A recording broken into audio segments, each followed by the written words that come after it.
Heureuse d'être avec vous à ce tout premier numéro de la semaine du journal Le Vrai sur votre chaîne. Au sommaire, la tension n'a pas baissé d'un cran depuis le meurtre de Belvis Nkoulou, âgé de l'hôpital Vijana, en procès à la haute cour militaire. Les avocats du ministre provincial de l'Intérieur Dolly Makambo ont récusé les juges de cette juridiction. Accident de circulation ce lundi dans la commune de Mongafula. Un bus en provenance de Loufou a percuté une moto. Le bus a été incendié. Le motard ainsi que sa passagère ont perdu la vie. Vous suivez à la fin de cette édition le safari de Moïse Katumbi dans l'est de la République, dans la province de Maniema, précisément à Kindu. Il a fait un carton plein. C'est tout pour les titres. Bienvenue à tous.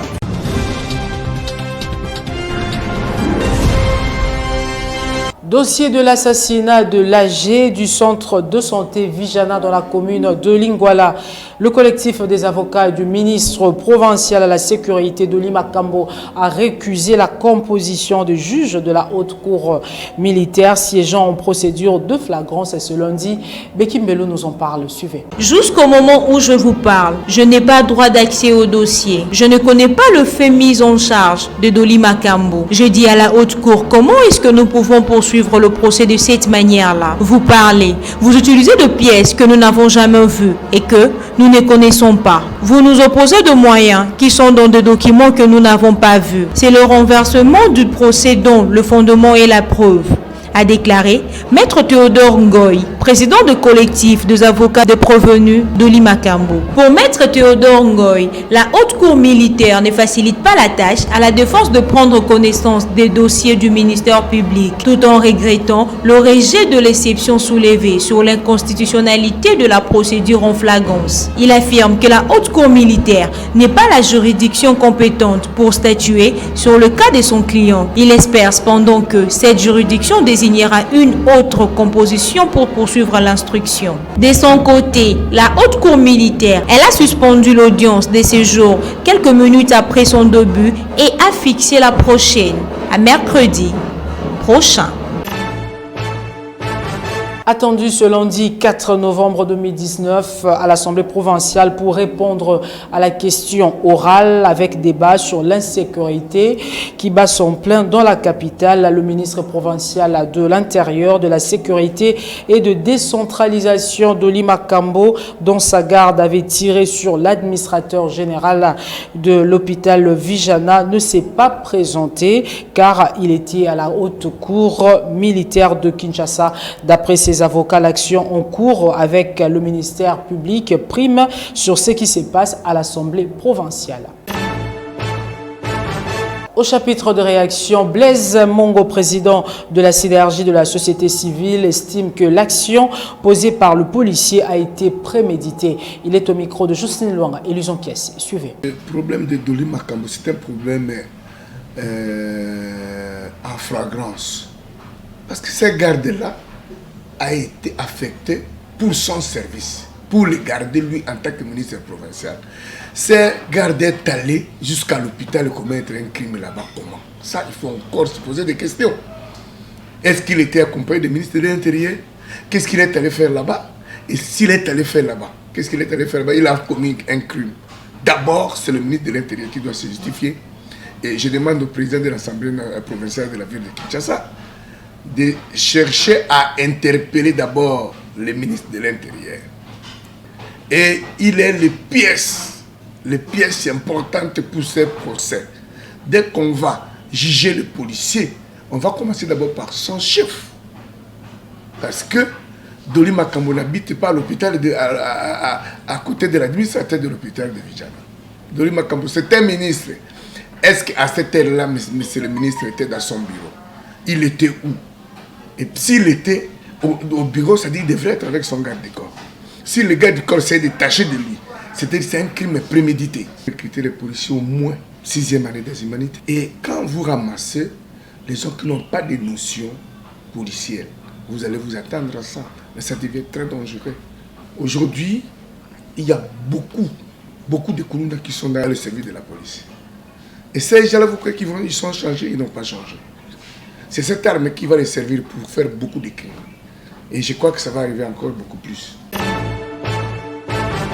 On en vient à cet accident de circulation dans la commune de Mongafula ce lundi dans l'avant-midi. Un bus en provenance de Loufou a percuté une moto. Bilan, le bus a été incendié avec une perte considérable des marchandises. Le motard et la passagère ont été tués. Un bus en provenance de Loufou dans la province du Congo central a percuté une moto au niveau de l'arrêt Makoko dans la commune de Mongafula dans l'avant-midi. Le conducteur et la passagère de la moto ont été tués sur le coup. Très fâchés, les mototaximens ont incendié le bus avec les marchandises des commerçants inconsolables. Réagissant sur cet accident sur les antennes de Top Congo, le bourgmestre de Mongafula condamne l'acte, exprime sa compassion aux commerçants. Du côté de la population, les débats ont tourné pour établir la culpabilité des Wewa, qui, voulant venger leurs collègues, ont incendié le bus, occasionnant ainsi des pertes considérables. Visiblement, se rendre justice devient une habitude chez les Wewa, qui va rembourser les commerçantes, question qui obtiendra certainement une réponse dans un avenir proche. Économie à présent, le dépôt du projet de loi de finances 2020 au Parlement est retardé suite aux raisons logistiques. Décryptage d'un article de Desk Eco par Philippe Vumpi. Suivez. D'après deskeco.com, le travail technique du projet des finances 2020 est terminé. Ce qui reste maintenant, c'est l'impression de 500 exemplaires et ses annexes, de 108 pour les sénateurs, qui est en cours. Selon le même source, le gouvernement en outre son impression. Il attend que le bureau de l'Assemblée nationale lui communique la date du dépôt symbolique du projet qui sera fait par le Premier ministre Ilunga Ilunkamba. Cela fait exactement une semaine depuis que ce projet a été adopté en Conseil des ministres. Un projet du budget de 10 milliards de dollars américains. Autre chose à présent, Jean-Pierre Bemba Gombo arrive au terme de son mandat comme coordonnateur de la coalition Lamuka, poste qu'il a occupé depuis le 30 juillet pour un mandat de 3 mois. Bientôt, il sera remplacé par Adolphe Mozito. Jocelyne Luanga nous en parle. Suivez. Cette alternance intervient au moment où de fortes dissensions se font observer au sein de la plateforme. Une fois à la tête de Lamuka, Adolphe Mozito doit gérer notamment la question du porte-parole de l'opposition. Lui, comme Fayoulou, ne se définissent pas dans l'opposition et considère qu'accepter ces postes, c'est admettre que c'est Félix Tshisekedi a remporté à la présidence, contrairement à Moïse Katumbi et Jean-Pierre Bemba qui parlent de l'opposition républicaine et sont prêts à prendre ces postes. Une autre question est celle des animateurs des commissions. Divise le député Lamuka qui ont d'autres choix que d'attendre la décision du présidium de ces regroupements politiques. Ici est de souligner qu'après Adolphe Mozito, c'est Martin Fayoulou Madidi qui aura la commande de Lamuka. Dans un autre registre, dans la province de Kwango, une épidémie appelée Konzo ravage les vaches depuis plus de 5 mois. Les autorités provinciales, ensemble avec le gouvernement central, sont déterminées à éradiquer cette maladie appelée Konzo. Monsieur Kissi, directeur du cabinet du gouverneur Petit, rassure la population quant aux efforts de la province. Il est au micro de Bosco Kabamba et Luison Kiassi. Suivez. Après l'échec de la première phase de vaccination des vaches contaminées, les autorités provinciales ainsi que le gouverneur Jean-Marie Petit déterminés à mettre fin à la maladie Konzo. La première phase de la vaccination avait déjà été lancée. Malheureusement, les résultats attendus n'étaient pas assez obtenus. Du fait peut-être de la faiblesse de la qualité du vaccin qui était envoyé. Bon, la province qui a déjà des moyens très réduits s'associe aux efforts du gouvernement national qui en fait a beaucoup plus de moyens que la province. Sur demande du gouverneur de province pour que ceux-ci puissent trouver solution. Et donc déjà, je crois que dans un futur saisissable et raisonnable, notre ministre provincial, soutenu par le ministre national, vont effectivement effectuer la deuxième phase. S'agissant de la politique d'élimination de toutes les vaches frappées par l'épidémie, Maître Kissi estime que cette stratégie risquerait de créer la famine dans la province à vocation pastorale. Ce serait humanicide et suicidaire que les ministres qui sont originaires de chez eux puissent mettre sur pied une stratégie d'éliminer, de tuer les vaches. C'est pour obtenir quoi? Et donc nous pensons que c'est une machine conçue de toutes pièces par les prédicateurs des chapelles d'échecs et qui pensent qu'il faille profiter de la réalité, de la triste réalité malheureusement qui se passe maintenant pour mettre cela sur la tête de son Excellence, Monsieur le Gouverneur et le ministre national ainsi que provincial, qui eux viennent d'arriver alors que la maladie a commencé avant qu'ils n'arrivent au pouvoir. Rendons-nous aux États-Unis d'Amérique à présent. Une sentence exemplaire a été prononcée à l'encontre d'une jeune femme de 32 ans qui a dépassé un bus scolaire en empruntant le trottoir comme peine. Elle devait porter un panneau sur lequel on pouvait lire « Seule une idiote pourrait rouler sur le trottoir ». Une peine qu'elle a exécutée durant 2 heures. Suivez. Shena Hardin n'emmène pas large face à ce juge de Cleveland, État de l'Ohio. Son délit a été filmé sur un téléphone portable. Cette secrétaire a osé doubler un bus scolaire en empruntant le trottoir. Son châtiment sera public. Vous porterez un panneau blanc sur lequel votre forfait sera inscrit au marqueur noir et en lettres capitales. Cette semaine, cette femme de 32 ans a dû exécuter sa peine 2 heures debout sur les lieux de son délit.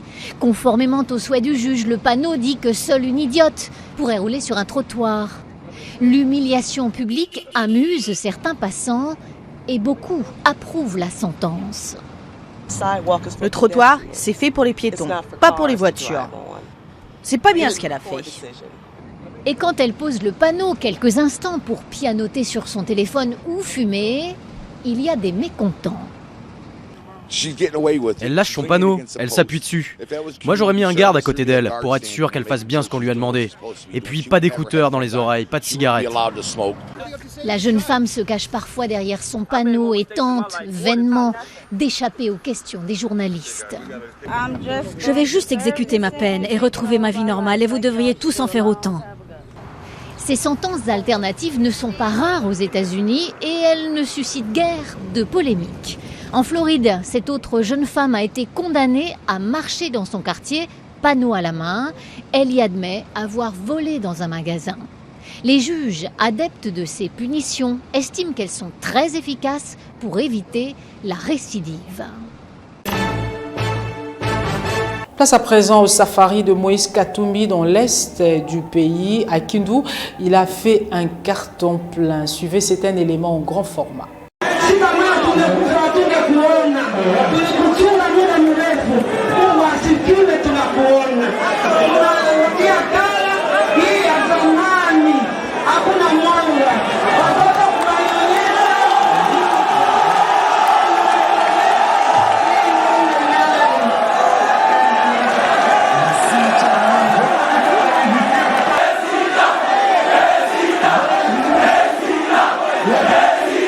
Dans un passé aussi proche qu'hier, d'importantes voix venues du Maniema rappelaient à toute oreille que plus jamais l'honorable Moïse Katumbi n'hummerait l'air de la RDC, encore moins celui de ce coin de la République, que son sort était scellé et que la messe avait été dite.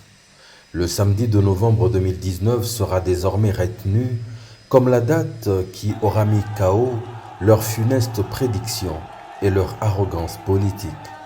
Car ce jour, Kindu comptait d'un Kambelembele de plus, un nouveau shérif dans la ville. Après avoir enchaîné une série ininterrompue d'accueils spectaculaires à travers l'Est de la République, l'on croyait avoir déjà tout vu jusqu'à ce que ce jour arrive. Il y avait à l'aéroport national de Kindu pas seulement le surnombre, le trop-plein, mais bien surtout un débordement d'enthousiasme. Ce genre d'émotion authentique qui émane de personnes qui s'expriment sans forcing, mais avec conviction. Le soleil était strict, la route très longue vers le lieu du rassemblement final, mais le chairman a choisi de faire ce qu'il aime, se fondre parmi sa base, devenant l'un d'eux, marchant allègrement sans compter les kilomètres.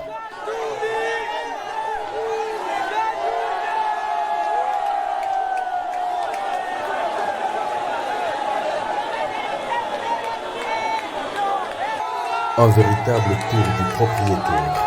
Une colossale démonstration de force qui véhicule un important message. Cependant, il n'est pas en campagne électorale. Pour lui, ses supporters ont une valeur permanente. Aucun calcul politicien. Il est ici, comme ailleurs, pour compatir avec eux et leur témoigner de la gratitude pour l'avoir soutenu les 3 dernières années qui l'ont injustement gardé hors du pays.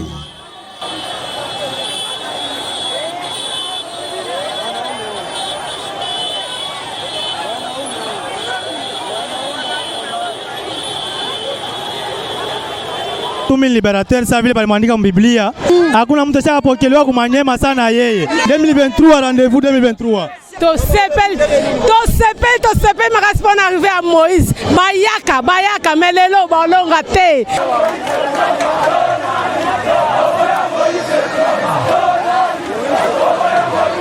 Le Maniema, à travers Kindu, lui remettait les clés de la maison.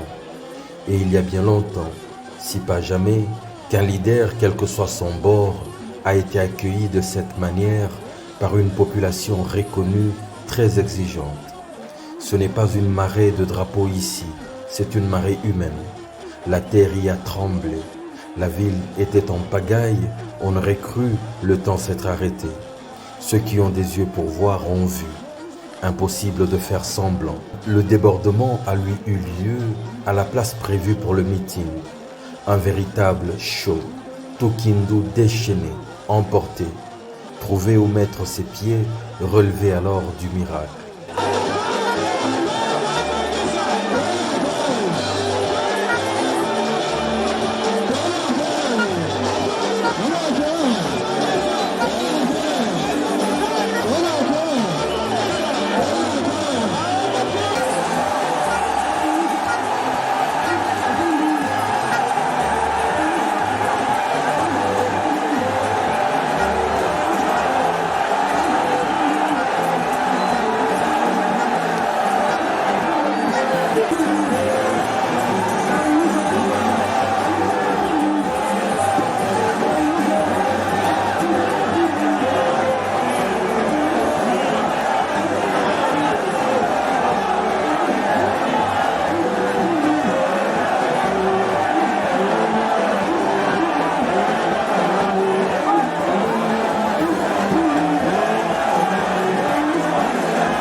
Kunichunga mimi nilikuwa na programu 2018 mwanzo kunichunga 2018 mwanzo kunichunga ngapi baraza kunichunga mu 2018 kumkongola ngapi nebote aina mambo Mungu awarumie bakisha mkini yende kumbele mimi wangu mina chakula kubakia mu opposition bangapi wanapenda nibakie mu opposition Wangapi wanapenda wanamshe mikono ni wajama opposition akumkongo kule jambo wenu parce que mimi nakuya zamu wenu tunasikilizana mimi kusemea population ya Kongo, ule anatake population ya Kongo anakuwa nini? Anataka tukona sikilizana.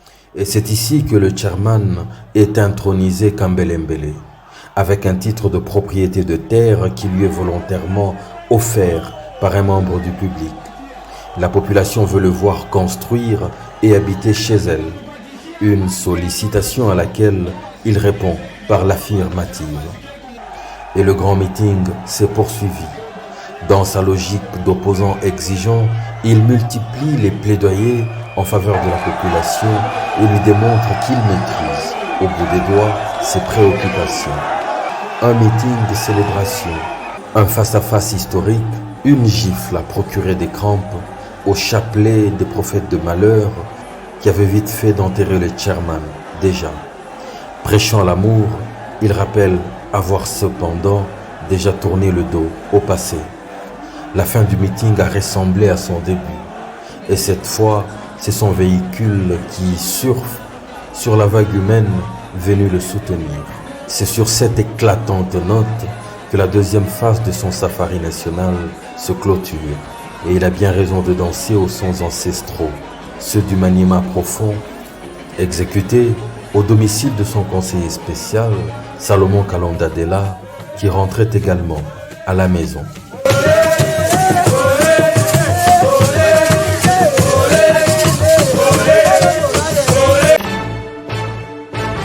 C'était le safari de Moïse Katumbi à Kindu dans la province du Maniema. Cette édition est complètement terminée. Merci de la sympathique attention que vous nous avez accordée à Mongafula ainsi que partout ailleurs dans le monde.